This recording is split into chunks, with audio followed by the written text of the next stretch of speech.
Hello and welcome to this video 2 of week 6 of Exploring English Education and Equity.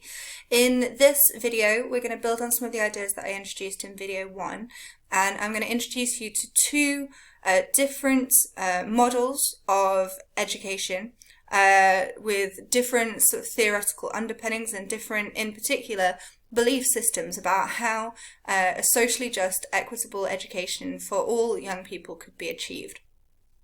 Now, these two views, they're called the knowledge deficit view and the critical pedagogy view, are by no means the only two positions that exist in relation to this topic, but I think they are the most dominant and most popular at the moment. Much of the research that you have explored this week is aligned with the critical pedagogy model, and much of the research in the research packs sits along those lines as well, although there is also a decent representation of materials from people who would subscribe to a knowledge deficit view. So I'm going to introduce those to you and outline what they are, and in doing so I'm really going to highlight that these two views are quite polarized and situated in opposition to one another. And what I would like you to reflect on as we move through this video is for you to first of all think about what you make of these different ideas. Both of them have their supporters in different countries, different contexts, but I also want you to think about how very, very different these two models are in terms of constructing what they feel that the problems are with the education system and the reasons why it is not currently equitable and socially just, and how that influences what they therefore think that we should do in order to make it different. Because I think that that will give you some real insight as to the real challenges, complexities and nuances of this area, and why this is very often a debate which is very politicised and quite angry and furious often in its delivery. So those are the two things I'd really like you to reflect on as we go through. So understanding these models, thinking about your own reactions to them, and thinking about how distinct they are and why they are distinct, both in terms of how they see the problems with education and therefore how they see differently the ways in which we could go about fixing it. So I'm going to spend a little bit of time on this slide, and if you're interested in this area I would suggest that perhaps you pause the video and read through the table for yourself, but I'm going to sort of talk you through it. So let's start on the left hand side with the knowledge deficit view, a key figure of which is E.D. Hirsch, who is actually E.D. Hirsch Jr. We have come across him before in week 4. He is a guy who is a proponent of a theory called cultural literacy, which we talked about in the literature and education week. Now, he initially actually started life as an English professor in the States. He's still alive. He's quite old now. I think he's in his sort of late 80s, early 90s. But there are materials that you can still visit, of lectures that you can see on YouTube that he's given if you're interested in hearing some of this stuff firsthand. But he was very instrumental in putting forward this idea called the knowledge deficit view, which identified a set of problems that he perceived were the issue with the American education system in particular. And I mentioned to you in that last video that he has been extremely influential on the Department for Education in England specifically, because Wales, Scotland and Northern Ireland have over a number of years moved away from the curriculum that we offer in England. Wales did that relatively recently. Scotland has got a very, very different curriculum as well. Now, he says that the problems that exist with why certain young people and certain groups of people tend to experience school failure, so either lack of completion or lack of successful attainment of grades in order to progress into the next phase of either their education or professional life, is he says that the lack of explicit knowledge teaching in schools is at the root of the problem. So in his view, historically over a period of years, there has been a shift away from what is often referred to as direct instruction. Direct instruction is a teacher doing most of the talking, students being mainly quiet, and being, if you imagine sort of a very traditional idea of a lecture, of students sit down and they are given direct instruction from the teacher, who is the expert in the room, is the one with the knowledge, and that the role of the teacher is to pass that knowledge from themselves to the students.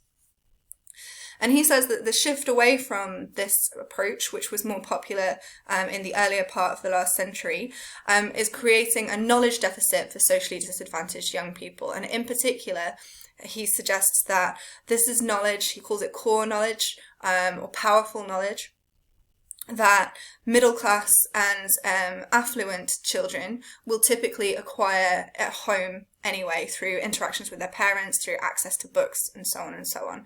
And so because of this knowledge deficit, he says that this is the reason why certain groups of young people do not achieve school success and do not progress or get on with the education system in the States.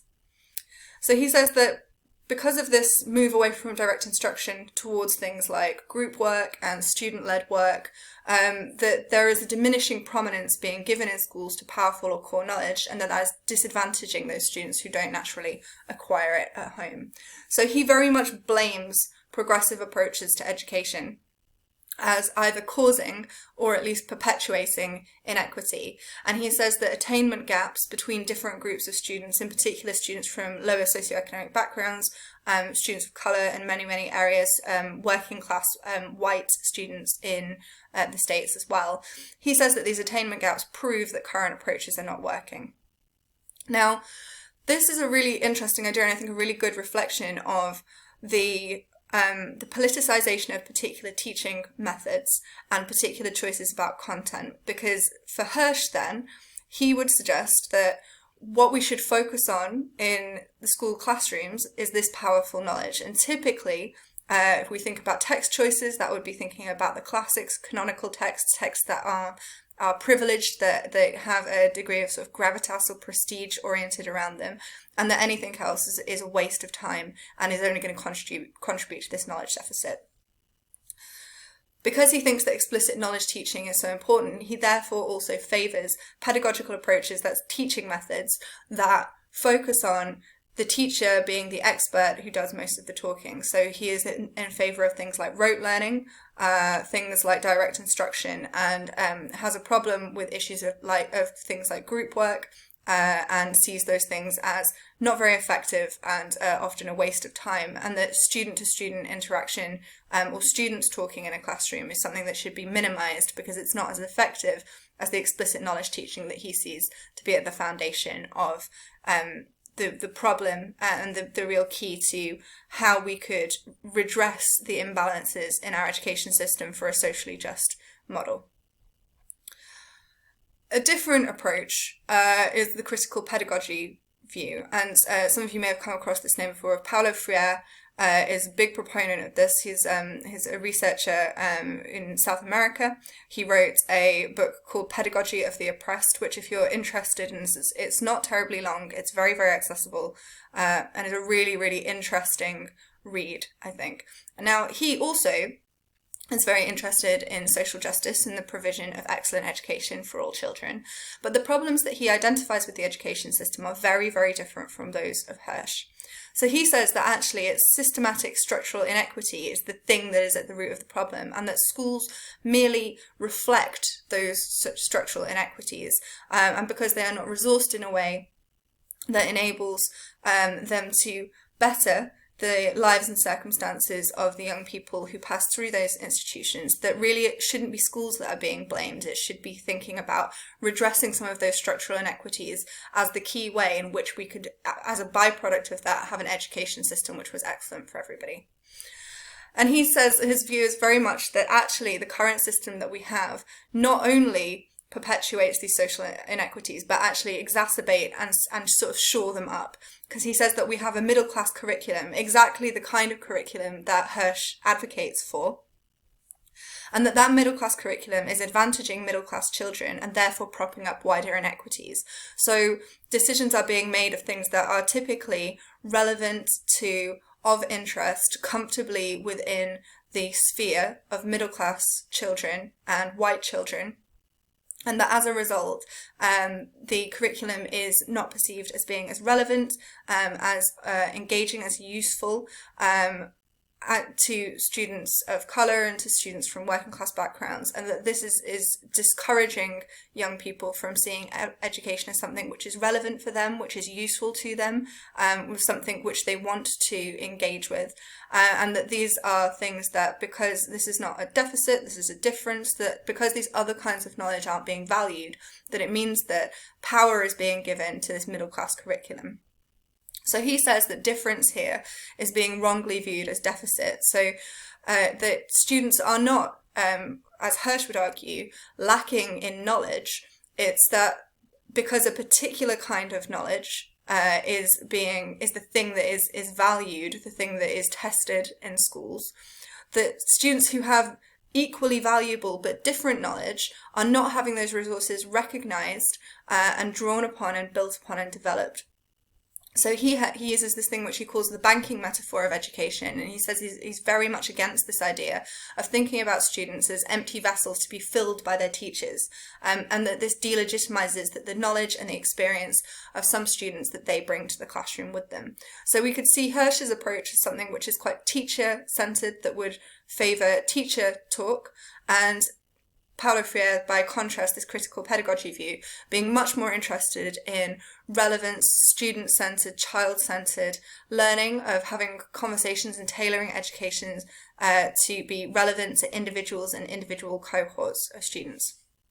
So you can see, therefore, hopefully, that where an approach like the knowledge deficit view would be very much in favour of things like rote learning, direct instruction, explicit knowledge teaching, that a much more collaborative classroom is something that Paulo Freire has in mind. So he would see group work, he would see things like students working on individual projects, things that are tailored to be relevant to particular cohorts of students, things that are of interest to particular groups of students, as being a much better, more socially just curriculum. So that it's not that there's this one curriculum that we need to identify and then explicitly teach everybody, but that we should be thinking about what does this child need in order to holistically develop and value the experiences and the resources and knowledge that they already bring to the class, and find a way to capitalise on that.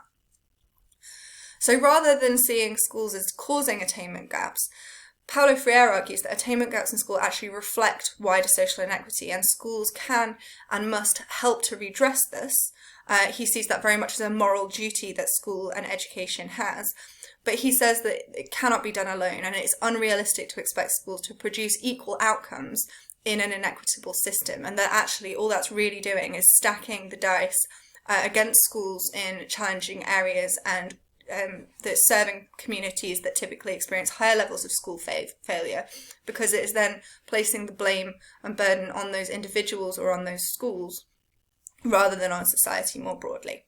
So those are just two examples of two different views, very, very different views that identify very different problems in terms of why they think our education system is not socially just and not equitable. And indeed, the data is very, very clear that it is not. And therefore having very different ideas about how you could redress or fix this. And I'm going to talk to you about this in a little bit more detail now. So this knowledge deficit view from Hirsch is an American import to England. It's gained a lot of prominence and is highly, highly politicised. It has got support at the level of policy making. So it has been very influential, for example, on our national curriculum and some of the changes that we've seen to some of our national assessments. And you can see this reflected in things like the removal of modular assessments. So until relatively recently, GCSEs and A-levels in this country could be taken one kind of module at a time, which would provide the opportunity for students to do resits. And now they are all right at the end. So there's an orientation towards learning things, retaining it, having lots of kind of knowledge, and then being able to regurgitate it in an exam. Also in the push towards exams and away from coursework, something that's particularly relevant when we think about English specifically, has been a direct result of the taking up and entertainment of this knowledge deficit idea at the level of government.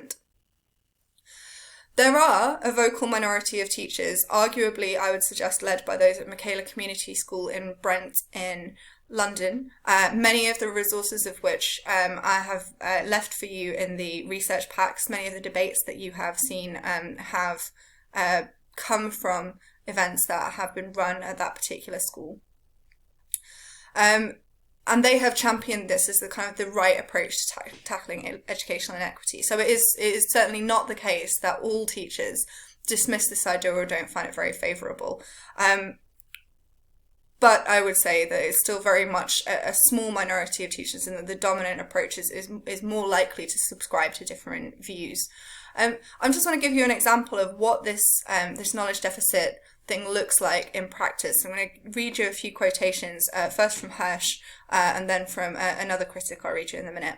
And it's interesting to think about the way in which the tone of this and the way in which it's framed when I'm talking about both sides of the debate thinking that the other side is damaging children. I think that's really reflected in some of the vocabulary choices that are made in this thing. So in his book, which is called The Knowledge Deficit, Closing the Shocking Education Gap for American Children, he talks about the curse of romantic ideals, something that he sees as being kind of at the root of progressive education and things that a critical pedagogy model would champion. He says the reason for this state of affairs, tragic for millions of students as well as for the nation, is that an army of American educators and reading experts are fundamentally wrong in their ideas about education, and especially reading comprehension. Their well-intentioned yet mistaken views are the significant reason, more than other constantly blame factors, even poverty, that many of our children are not attaining reading proficiency, thus crippling their later schooling. Let me give you another example of this. So this is from Toby Young, who is someone that you should Google if you are interested in finding out who he is. He did not start his life working in education fields, but has sort of moved into that sphere and become quite a vocal advocate for this particular point of view. And he wrote this book, Prisoners of the Blob. The blob was a very derogatory term that came into being back in around sort of 2010 when Michael Gove was trying to push through his new curriculum, and there was a lot of resistance in particular from academics, education academics specifically in universities, saying that they thought this new curriculum was terrible, and they were dubbed the blob. And this is very much something that Toby Young subscribes to. So he says, Prisoners of the Blob, why most education experts are wrong about nearly everything. What's remarkable about the education establishment, both here and in America, is the fact that nearly everyone in it shares the same progressive educational philosophy. They all believe that skills like problem solving and critical thinking are more important than subject knowledge, that education should be child-centered rather than didactic, that's talking at, or teacher-led, that group work and independent learning are superior to direct instruction. So you can see how these ideas are then being applied to thinking about the politicization of particular teaching methods. That the way to interest children in a subject is to make it relevant, that rote learning and regurgitating facts is bad, along with discipline, hierarchy, routine, and anything else that involves treating the teacher as an authority figure. The list goes on. Their adherence to this ideology is so fanatical that they ignore the huge body of empirical evidence. He never tells us what this empirical evidence is, by the way, that shows progressive teaching methods don't work, as well as the findings of cognitive scientists. After 3 decades of research, cognitive scientists have concluded that abilities like critical thinking and problem solving cannot be taught to children as standalone abstract skills.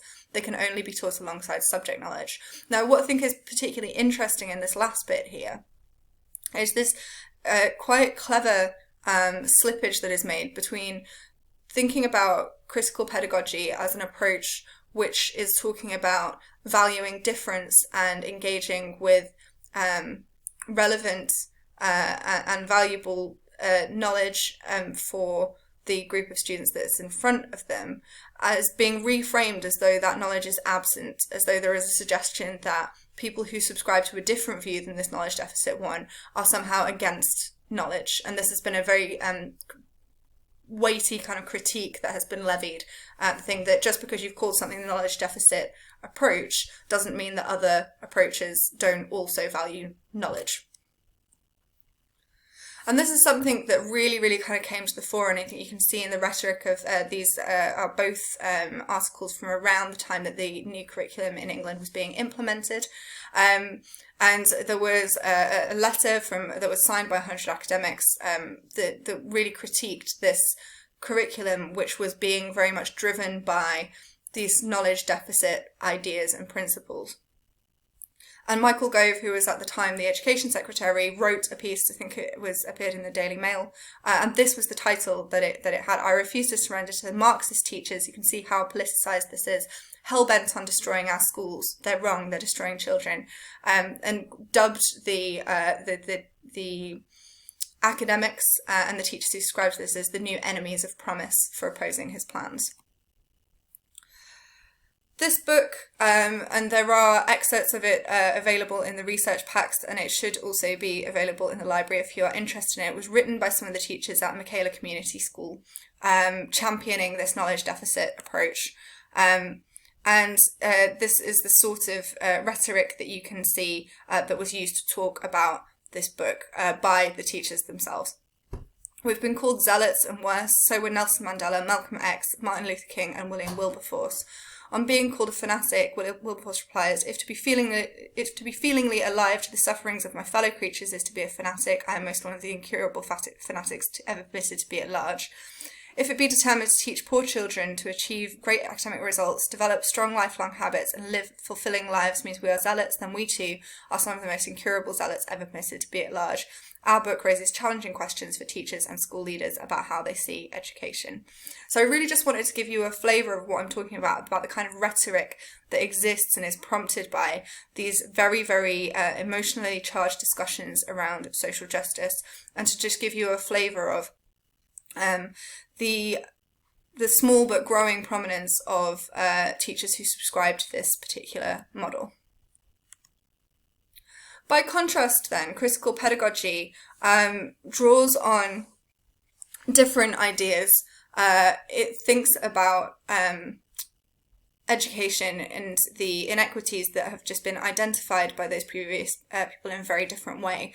So thinking back to what Freire said, he would say that actually the attainment gaps that continue to exist in schools will continue to exist as long as society is inequitable and unequal and schools are not resourced in a way to support meaningful change in society and in those communities. So far from seeing 30 years of consistent attainment gaps as a lack of progress and proof that the approaches that are being used, that are advocated by this model don't work, they would say, well, we would expect that because we haven't made meaningful changes in society.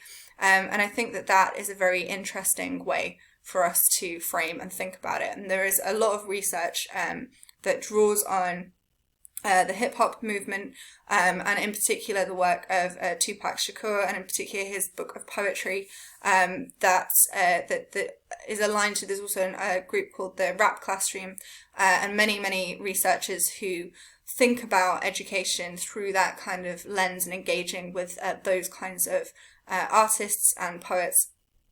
Very different ideas about what education is and should be for. And I want to finish by introducing you to this idea called critical praxis, which is offered by critical pedagogy as an alternative way of thinking about education and how schools and teachers could meaningfully affect change and promote a more socially just education, a more equitable education in their own schools. And the first thing that you will see is that this is an approach which is very much centered on thinking about individual schools and individual teachers, identifying what the issues are in their particular communities, rather than advocating for a one-size-fits-all approach as the knowledge deficit view does. So critical praxis very much rejects these deficit approaches that see disadvantaged as being culturally situated, and instead places emphasis on teachers to galvanise students to become instruments of change, of positive change within their community. So returning to these ideas that we talked about at the start of the first video about offering up young people a narrative that is not about escaping poverty or escaping their circumstances through education, but engaging with their community and their circumstances in order to make them better, and very much sees schools and teachers as a powerful resource for those communities and something which should sit at the hub of those communities in order to affect change and make them better. So this critical practice seems that the teachers have a duty to help students and communities come to see injustice as intolerable, and argues that if you can do that, that will prompt social change and lead to a more socially just education, because people in those communities will stand up and effect change for themselves. There's a lot of focus on research, particularly ethnographic research. Ethnographic research is sort of going into schools and observing those communities for a long period, and encouraging teachers and students to do that ethnographic work themselves. So to stand back and critically reflect on their own circumstances, on the states of their own schools, of their practices, and to challenge things that they see as being inappropriate or unhelpful. And you'll see in the first task that you are being asked to do for this module this week, the Brave New Voices Somewhere in America video, that this is a really good example of critical praxis in action, where we have young people talking about the challenging circumstances that they see in their own community and identifying problems that they see with their own education system. So really, this is something which is prompted to identify specific problems facing the community in order to act for change. And remember, I've just said that this sees very much school and education and young people as being an integrated, collaborative part of these communities. And suggests that this circle that you can see, this graph here, is something where this is what schools should be doing. This should be something that people are focusing on, and that it's an iterative process in order to make things better.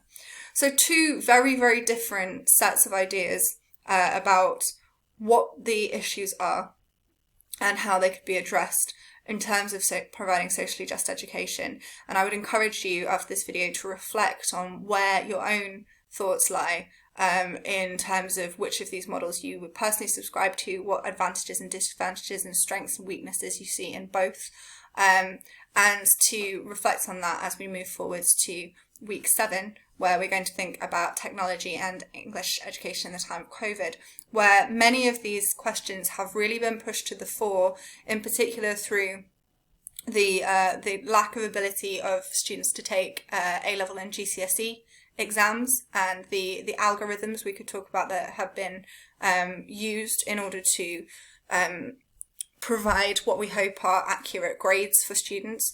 The debate around free school meals, which I know that we talked about, have talked about on this module before, and also thinking about the provision and access to technology and Wi-Fi that has been flagged by the current context as being hugely inequitable in various parts of the country, and what we do about that. So we're going to build on all of these ideas next week. I hope you've enjoyed this video.